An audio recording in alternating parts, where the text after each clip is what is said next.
విద్యుత్ ఉద్యోగులు రాష్ట్ర వ్యాప్తంగా ఆందోళన చేస్తున్నప్పటికీ ప్రభుత్వానికి చేమకుట్టినట్లు కూడా లేదని మాజీ మంత్రి హరీష్ రావు మండిపడ్డారు.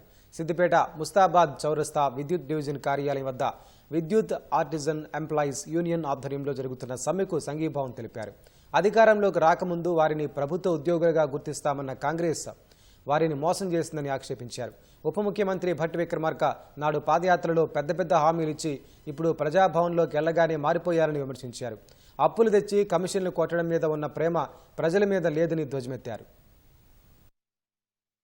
ఇవన్నీ న్యాయబద్ధమైనటువంటివి. నేను ఇప్పటికైనా ముఖ్యమంత్రిని భట్టి విక్రమార్కని డిమాండ్ చేస్తా ఉన్నా, తక్షణమే ఆర్టీజన్లను చర్చకు పిలువండి, వాళ్ళ సమస్యలు పరిష్కరించండి. నియాస్మా పెడతాం, ఉద్యోగం పీకేస్తాం, లేకపోతే మెడికల్ రియంబర్స్మెంట్ ఆపుతాం. ఇది కాదు కదా. ఇదా ప్రజాపాలన అంటే? ఇదా ప్రజాస్వామ్య ప్రభుత్వం అంటే?